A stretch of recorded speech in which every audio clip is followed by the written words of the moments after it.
Welcome, everybody. I'm Larry Kudlow. I hope I'm hooked up with the mic. I believe I am.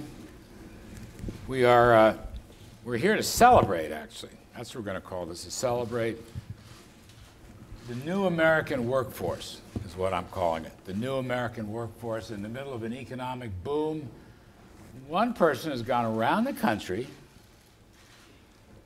championing, crusading, so that every worker can be, listen to this word, it's one of my favorite words, reskilling. Reskilling. We've all got, later on, I'm going to ask her about reskilling old broadcasters and NEC directors, and maybe more. Anyway, the headline here is you have a new announcement now. This is private sector, okay, private companies, no government money, but dealing with the American workforce so it can fit in the missing links between job openings and folks who want to work. Ivanka Trunk, tell us about it. Thank you, Larry, and thank you for this opportunity. So we're sitting in a room today surrounded by companies who have committed to investing in their workforces and workers who have benefited and students from those programs. The reality is that we have an incredible economy, a robust economy, and that's because of deregulation, because of tax reform, and for the first time in history, we have more vacant jobs than we have unemployed workers to fill them. And so this represents an enormous opportunity for us to think about making sure that every American worker is equipped with the skills they need, whether they're in high school and they're looking to graduate and have a job ready for them upon graduation, or whether they're a mid to late career worker who's looking for an opportunity to learn a new skill or learn a new trade. So we've been doing that. The president, back in July, announced a call to action where he wanted the private sector to step up and start to take responsibility and take a commitment for investing in their own workforce. They did that. Back at the end of July, we announced over 3.5 million jobs created by companies such as Apple and FedEx, Microsoft and Walmart and so many others. Since that period of time, more than 120 additional companies have signed our Pledge to America's Workers. And as Larry noted, no federal funds are involved in this at all. And they're committing to retraining, creating new jobs, creating enhanced career opportunities, apprenticeship, learn while you earn opportunities. So several of those employers are here with us today. We've got the CEO from Textron, who has committed to 22,000 opportunities to train workers in the aviation sector. So thank you very much for that commitment. Ford Motor Company is committed to providing 55,000 new jobs and opportunities in the automotive sector. AT&T has committed to 200,000 new jobs and opportunities. And IPC, John, the CEO, thank you so much, of this association that represents electronic assembly industry, whose members have committed a total of 1 million new jobs and training opportunities. So just incredible. Stand up, please. Please, yes.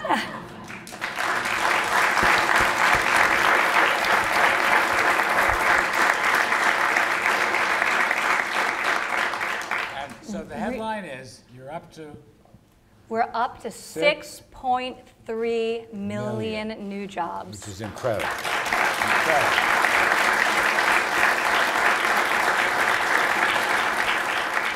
And if you think about that in context, that represents 5% of the current workforce. So it's really remarkable. And really this is that call to action to the private sector to invest in the current and the future workforce. And we're going to continue to have the private sector sign our pledge and agree to making this type of investment. With that, while the last event and the last time we were here announcing the launch of the pledge, today we really wanted to focus on the workers that benefit from it. So in my travels, and I've been to job training programs in now 14 states across the country and really seen the best-in-class things that are happening on a state level. Thank you, Governor Bevin, for all that you're doing, and on a private sector level. But I've met some remarkable people, many of whom are in this room. I'd like to briefly introduce Eric, who I was just in Eastern Kentucky with, who went from a job in the coal mining industry to now a CNC machining instructor. He was so good that they wanted to keep him to train their other workers. So maybe, Eric, if you wouldn't mind standing and telling us a little bit about your story. Well, like you said, I was a laid-off coal miner. I worked in the coal mines for 30 years. Worked my way through it all. Electrician when I was laid off. Found myself without anything to, support my family with. What am I going to do? Unemployment's not going to do it. I'm not old enough to be retired yet, so I got to work every day of my life, So I got the opportunity through Paintsville CAP office to give me the knowledge of the CNC machine school that had just opened up there in Paintsville. I was in the first class, went through it as a 16-week course, took to it, understood it, become a part of it. They decided to keep me there, and I help with other students. We're in our third class now. We have people working in Louisville, Winchester, all around the surrounding area. But those guys, they want to come home too and then work right there in the area. So we're hoping that with the school and the jobs that we're creating will bring industry in, and we'll all flourish. Just bring it on. So, thank you.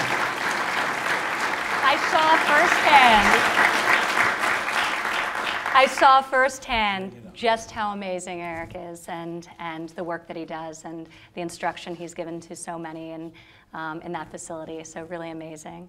And Stasia, I met you in Houston. And Stasia is currently training to be an apprentice and is valedictorian of her class, graduating, I believe, just in a couple months, and is looking forward to a career as a pipe fitter. I should also mention that you're a Marine Corps veteran. So would you share your story with us, Stasia? Well, as she said, my name is Stacia Brightman. I'm from Houston, Texas. I'm the proud mother of 2 boys, and I'm a Marine Corps veteran. My oldest son is also a Marine as well, stationed in MCAS Cherry Point. Following my career in the Marine Corps, I found myself unemployed, working a bunch of dead-end jobs. And I was looking for something more than just a job. I wanted a career. So I was approached by SNB for their Women's Apprenticeship Program, which is an Earn While You Learn program. At that time, I was kind of discouraged because the oil and gas industry is not an industry that has a lot of respect for women and has a lot of respect for females. So I went and I spoke with my pastor, and my pastor gave me some words of advice. She told me that be the change that I want to see. Be the woman that can go out there and make that difference, that can earn the women respect. So I agreed to the Women's Apprenticeship Program from S&B. It's a 16-week course, and we are on our 11th week, and as Ms. Ivanka said, yes, I am the valedictorian of our class. I appreciate S&B for the opportunity that it's given me. Not only do I have a job, now I have a career.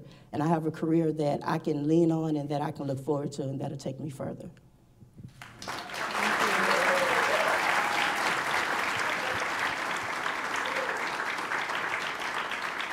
Amazing, amazing, congratulations.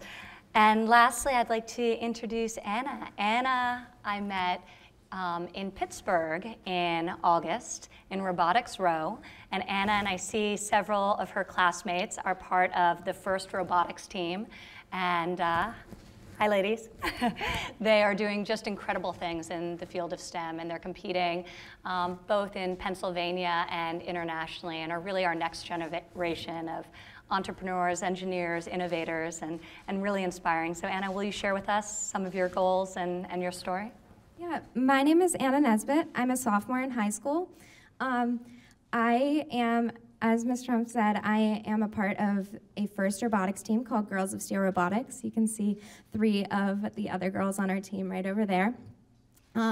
Every year, our robotics team of around 50 girls from the greater Pittsburgh area meets at Carnegie Mellon University, and we build an 120-pound robot in 6 weeks. Once we build the robot, then we go to international competitions, and we compete with it through a game that FIRST designs. But these teams are so much more than just about robotics. We Each girl on our team is part of a business sub-team and a technical sub-team, which allows girls to be able to spend one day a week writing a business plan and the next day of a week welding. And it's really teaching girls on our team and on all FIRST programs similar to ours, real-world skills that you could not get from sitting behind a desk in a classroom. So the things that I've learned through Girls of Steel and been empowered to try through Girls of Steel, I know are going to shape my future. And yeah, I'm really thankful for the opportunities that we've had through these after-school programs in STEM. Well, thank you.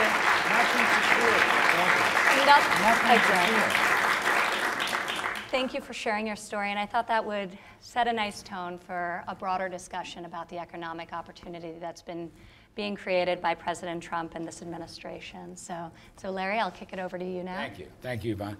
By the way, young lady, robot building. A lot of people are worried about the future with robots. But somebody's got to build them. Somebody's got to service them. Somebody's got to keep them going. There's a lot of jobs there. You've got one. I think you illustrated an important point. Yeah, definitely.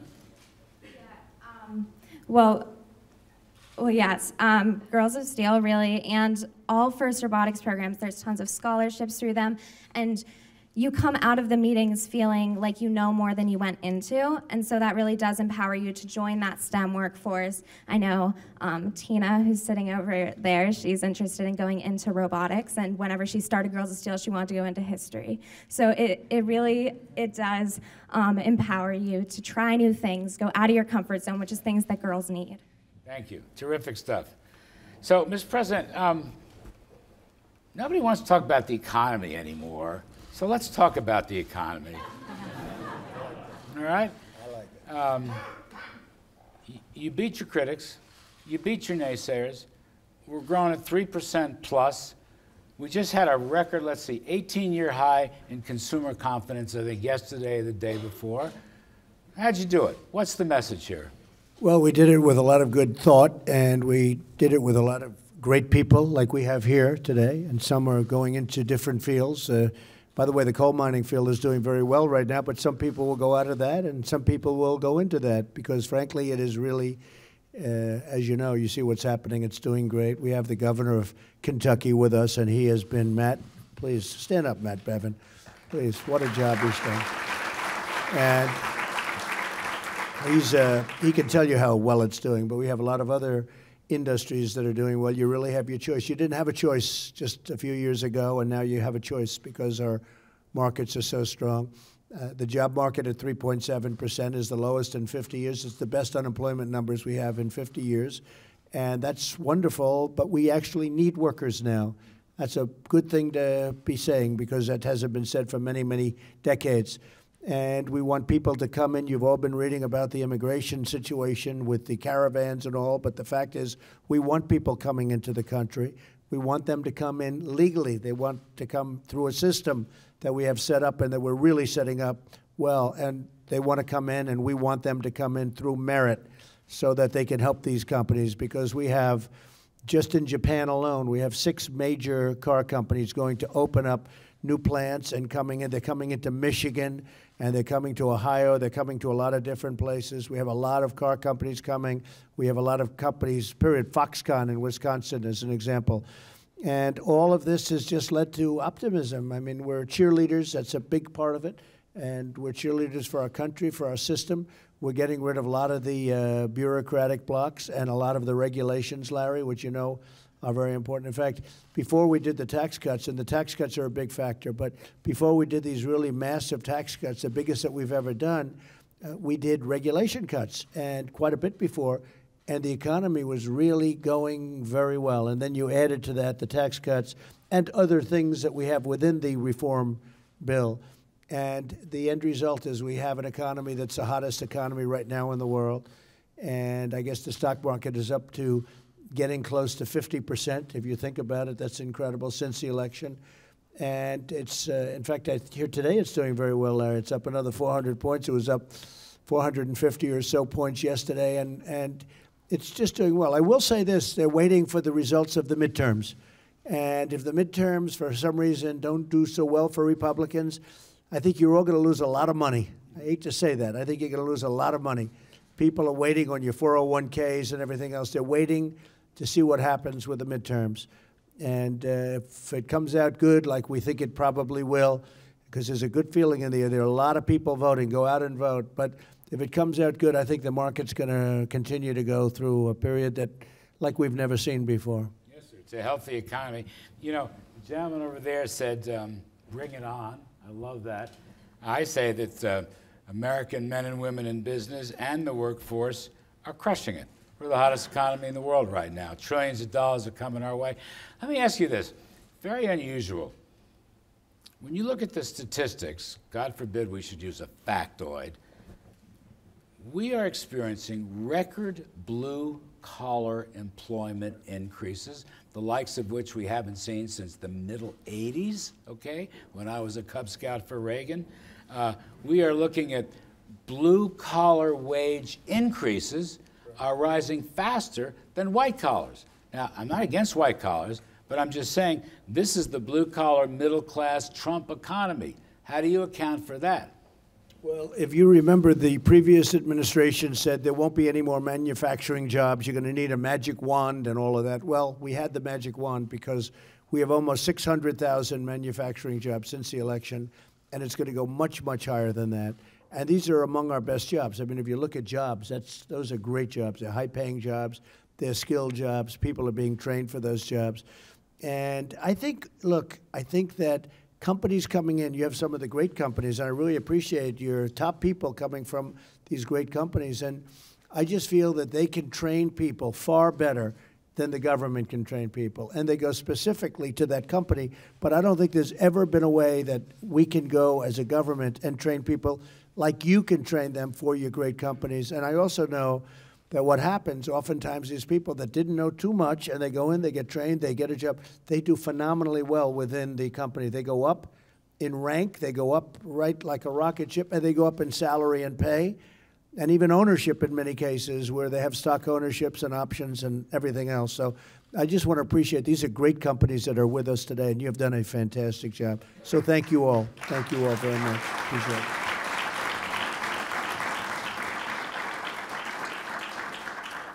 During the campaign, you made it very Which clear. one? Which campaign? There've been a lot of campaigns. 2016. During that campaign, I thought you made it very clear. You were speaking to people all across the country, the workforce, the entrepreneurs, the business owners. I thought you made it clear that the war against business is over. The war against energy is over. The war against success is over. If you succeed, you can keep more of what you earn. Almost from the day after you won, a falling consumer confidence index started to rise and rise and rise. Day before yesterday, I think, 18-year high. The thing hasn't stopped rising. The same is true for small businesses. Have you changed the attitudes? Have you changed the psychology? Have you said to folks, go out there and take a rip at the ball? Well, look, I'm a believer in this country. I'm a believer in this system. This is the greatest system on earth. I said it before, we are cheerleaders. If you look at what's going on in certain states, and if you look at what's going on in certain areas of the world, for the most part, the ones that are doing well are the ones that are really in favor. Nobody's hot like we are, though. There's no other country on this planet that's hot like the United States. And a lot of people said this can't happen because we're big. We're a big country. If you look at comparing us to, as an example, China, we're going way up, and China's been hurt over the last number of months, and they're having a hard time, and they'll be fine. And let's see what happens, but we have a chance to make a fair deal because China's been hurting us, and trade deals have been hurting us, and we're changing them. We changed with Mexico. We changed with Canada, South Korea. We have a new deal. We're now negotiating with the European Union, which has been just absolutely hurting the United States. They don't take our product. They don't take your product. They don't take our product. They don't do a lot of things. They charge tremendous tariffs, and we don't. And it's been very difficult dealing with the European Union, but we are now negotiating with them. from a position of total strength, because if they don't treat us fairly, we're not going to treat them fairly. And the same goes for many other countries around the world, including China. But people come in, prime ministers come in, and presidents come in, and kings and queens, and everybody comes in. And the first thing they always say is, congratulations on what you've done with the economy. We are literally the hottest country in the world economically, and it's a great thing to see. And I think we have a long way to go. I really believe that. I think, Larry, we have a tremendously long way to go. You know, Ivanka, you've got, if I understand it, roughly 7 million job openers in the hottest economy in the world. Yeah. So your reskilling comes at exactly the right moment. It's critical that we make sure there's an alignment between the jobs in demand in the modern economy and the skills being taught in our classrooms, our technical schools, and that's what this administration is completely committed to. But it's also really important that we work with industry and also with governors. So as part of this pledge, we had governors sign a pledge saying that they would prioritize this in their states because they do reskilling. They know the needs of their local marketplaces far better than the federal government does. So this president, after this legislation languishing for almost a decade, signed Perkins Career and Technical Education into law, modernized it. This is money that goes to the states that enables the governors to invest and fuel the growth of jobs and training programs that are actually working. Governor Bevin, who's here with us today, is working very hard to attract businesses because the skilled workforce is there. So you really do need this whole pairing of the industry, the skilled labor, and of course the government's commitment to championing. Some initiative, some hard work. A lot of, well, we do that well in this country. So this room is absolutely a testament to the fact that our greatest resource is the American workforce. So, but Larry, you do need what Ivanka said last. You need some help from the government to get it started in the right direction. One of the things I'm very proud of is the steel industry. The steel industry was dead. It was as dead as a doornail. We weren't going to have a steel industry in 2 years. You look at what happened. It used to be our great industry. United States Steel was our biggest company many years ago, and there was nothing even like it. It was a juggernaut. It was a powerful, powerful company. And you look at what's happened to our industry, and it's gone down, really gone down the tubes. We literally, and you need steel. You know, there are certain industries we can actually do without and we can buy, but you have to have steel and aluminum. And I put a very substantial penalty on what was happening because other countries were destroying our steel industry. And in addition to collecting a lot of money, which we're collecting on the tariffs, where we put tariffs on the dumping of steel and aluminum, 25% on steel, 10% on aluminum, I mean, these industries, it's incredible what's going on. U.S. Steel is building many plants and expanding many plants. Nucor is building, and these are new plants in many cases. These are big, beautiful plants. We're going to be using the iron ore from Minnesota and other places, and Minnesota's booming because of it, whereas the previous administration shut it down. For environmental reasons, they said, but nobody quite got it, and they just shut it down, and it was just collapsing. But we were not going to have a steel industry. Now, if you just look at it from the standpoint of defense, if you don't have steel, you don't have defense. You're not going to be buying your steel from a foreign country in case you have a problem, which hopefully we won't ever. But you have to have a steel industry. You have to have a very strong aluminum industry. And you take a look at what's happened to those industries. But steel is the talk of the world because they're saying the steel industries, Wilbur knows because you used to be in that business, the steel industries are coming back, industry, like almost, I can say this, it will be at a level that people won't believe in a very short period of time. And this happened over the last 7 or 8 months. You look at what the plans are for U.S. Steel and for Nucor and so many others where they're building plants, and eventually those prices are going to end up being lower because everything's going to be made here. We're taking the iron ore from here. We're taking everything right from our mines, and that's great for our miners, by the way, but we're all doing it here. We don't need outside for that, nor should we. The other thing is the quality of the steel is much better because we were having garbage dumped on our shores. It was sand. It was all sorts of rock in it. It was bad steel. It wasn't structurally good. And we are now we're creating a fine quality steel, which to me is a very important thing. So what we've done with the steel industry in a very short period of time I would really say over the last year is being talked about all over the world. We have a steel industry again, and it's really roaring. Tax cuts have enabled this to really transpire as well. So all of the companies here, the cutting of the corporate rate, the cutting of the individual rates, repatriation of money back from overseas, back to our shores, 100% capital expensing has been just a tremendous boon for the economy. But one of the elements that we've talked about a lot in this room that's very exciting and that Treasury Secretary Mnuchin just put out guidance on, in tax reform, there was also opportunity zones, and that was passed. And that's going to uplift, and the governors have designated over 3,900 opportunity zones, distressed urban and rural communities, and it incentivizes private sector investment into those communities, which is exactly what we want.